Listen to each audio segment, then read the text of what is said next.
Hello. I am Ravi Visvesvaraya Sharada Prasad. Greetings from the Himalayas on a very cold night in January. The film actress and BJP MP Kangana Ranawat has just released the trailer of her movie named Emergency about former Prime Minister Indira Gandhi and her emergency of 1975 to 1977. In this video, I shall point out numerous inaccuracies in the trailer of Kangana Ranawat's film titled Emergency. Kangana Ranawat stated that she thinks Priyanka Gandhi Vadra will like her movie about the latter's grandmother, which premieres on 17th January 2025. And Ms. Ranawat added, I have taken great care to portray Indira Gandhi with dignity. The trailer begins with Loknayak Jayaprakash Narayan writing to Indira Gandhi from prison, saying that she's not sitting on the throne of power, but is instead sitting astride a tiger.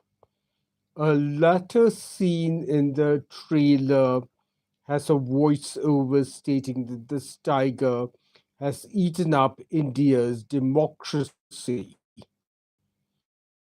Next scene has the voiceover warning that this tiger will eat up Indira Gandhi herself, depicting the rumor which was circulating during the emergency that Sanjay Gandhi had slapped his mother in front of friends at a party. And this rumor, which was published in the Washington Post newspaper without any corroboration, was strongly denied by both son and mother, by both Sanjay Gandhi and Indira Gandhi. And Loknayak Jayaprakash Narayan, he had written numerous letters to Prime Minister Indira Gandhi from the PGI hospital in Chandigarh, where he was hospitalized with diabetes and kidney trouble under arrest during the emergency. And a Tamil origin IAS officer of the Haryana cadre, Sri M.G. Devasahayam, he was in charge of JP, and the hospital ward was deemed to be a jail. Two people who met JP often while he was ailing were his brother Rajeshwar Prasad and my cousin K.R. Chandrahas. And Chandrahas's father, that's my maternal uncle, K.S. Radhakrishna, he was head of the Gandhi Peace Foundation, and he was the closest aide of JP. And JP wrote a letter addressed to Indira Gandhi, and he gave it to my cousin K.R. Chandrahas, instructing him to hand it over to the Prime Minister Indira Gandhi in person. However, my cousin Chandrahas, he was not able to obtain an appointment with Indira Gandhi to hand over this letter in person. And after waiting for several weeks in vain, my cousin Chandrahas, he opened this letter and he gave a copy to the brother and sister duo of Nachiketa Desai and Sanghamitra Desai. They were the grandchildren of Mahadev Desai, the who was the secretary of Mahatma Gandhi and biographer of Mahatma Gandhi. And these two, Nachiketa Desai and Sangamitra Desai, they were coordinating the Sarvodaya Karyakarta's resistance against the emergency.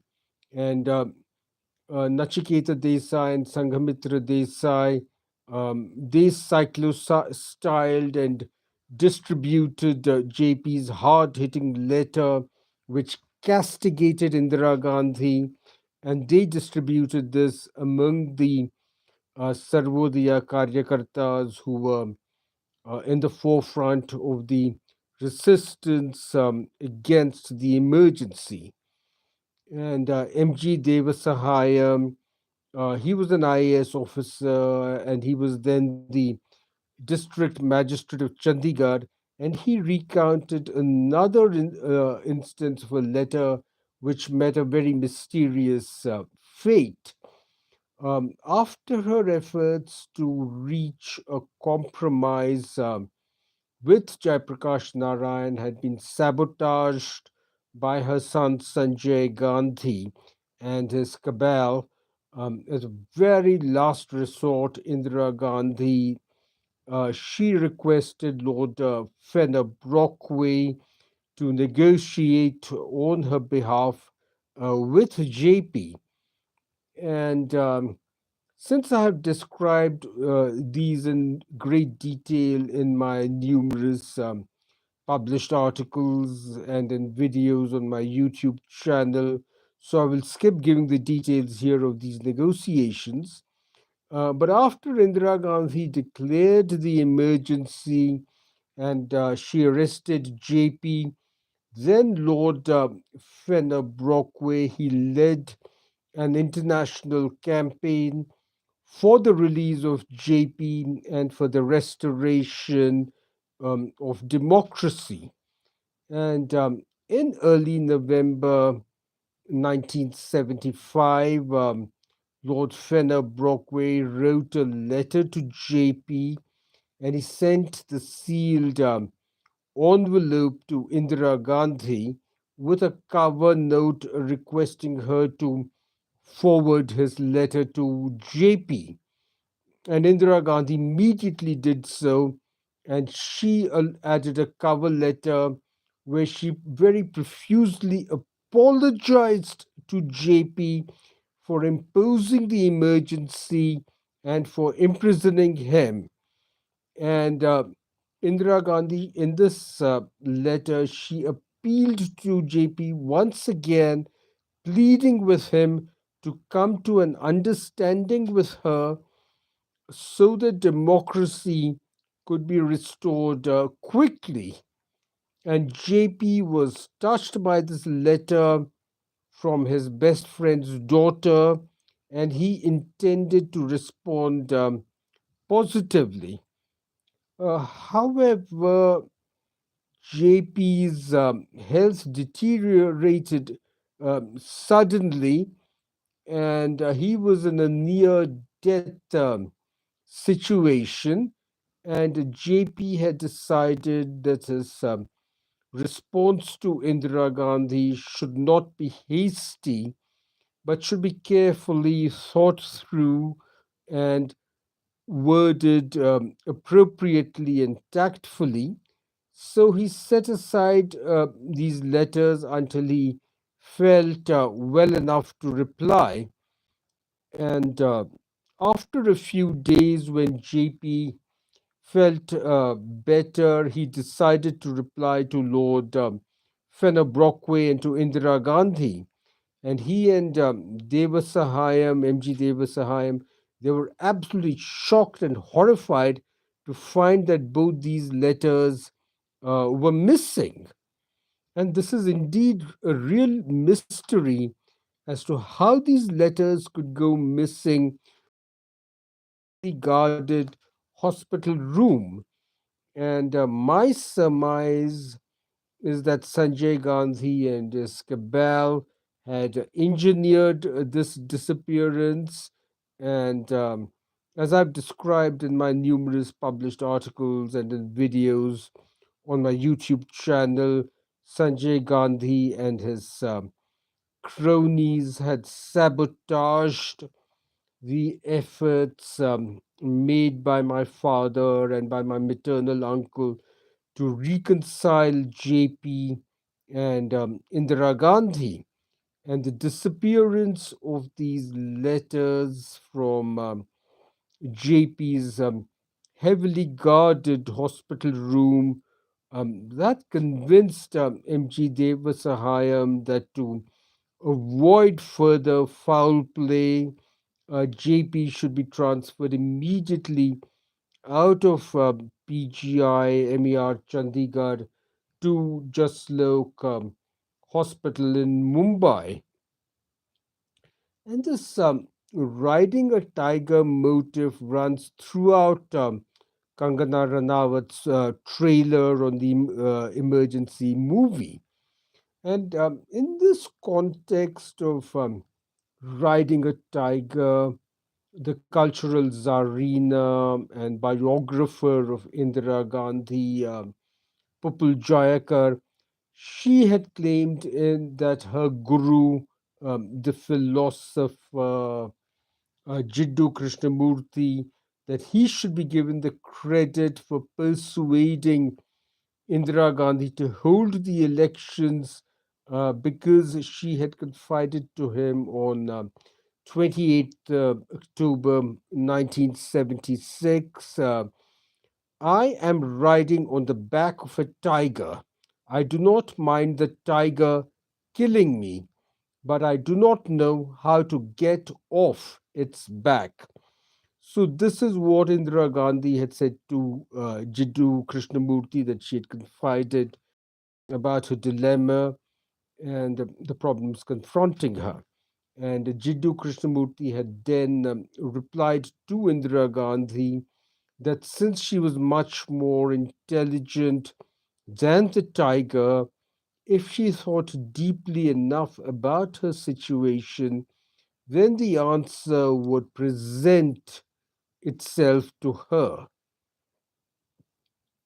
And Pupul Jayaka claims that it was this exchange with Jiddu Krishnamurti which persuaded Indira Gandhi to, quote, end the emergency no matter what the consequences would be for her, unquote.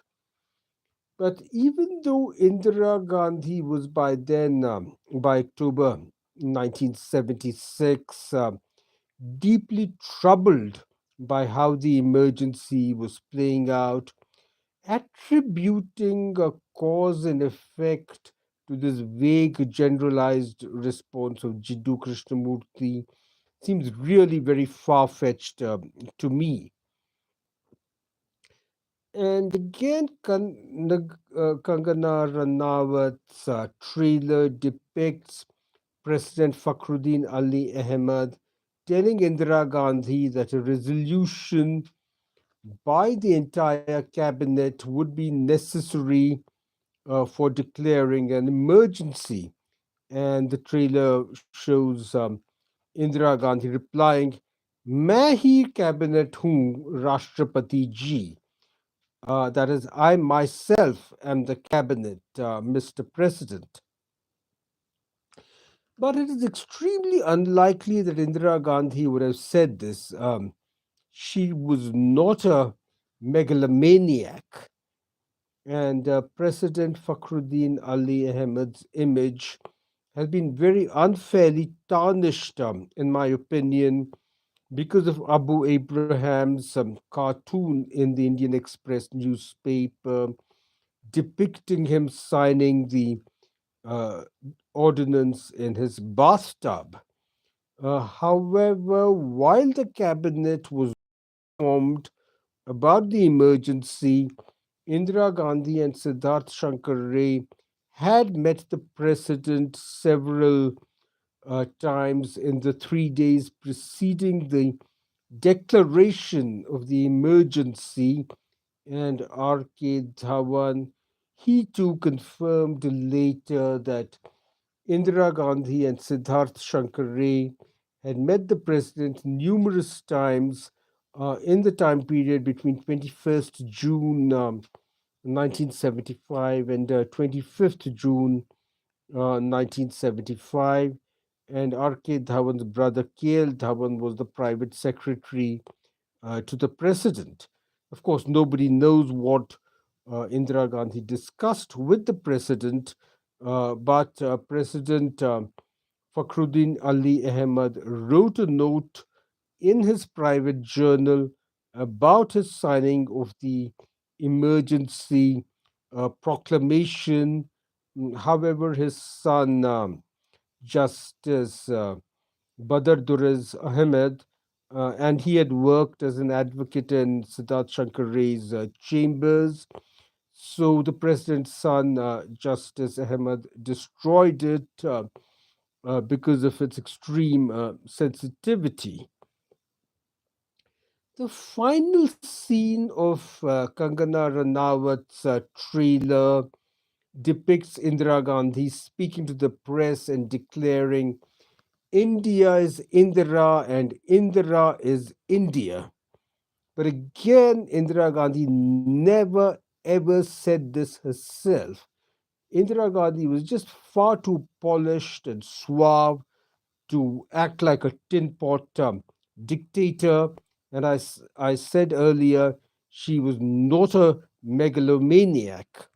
It was actually Devakant Barua, who was the president of the Congress party, who said this while there was pressure on Indira Gandhi to resign after the Allahabad High Court judgment went against her. This very smarmy statement, India is Indira and Indira is India. And Devakant Barua, he repeated this sycophantic statement, India is Indira and Indira is India, at a press conference after Jagjeevan Ram defected from the Congress. So please subscribe to my channels on YouTube and Instagram, and please connect with me on LinkedIn, Facebook pages, Instagram threads, and Twitter. My Twitter account is at RVP. On my YouTube channel, YouTube channel is at RP60, RP60.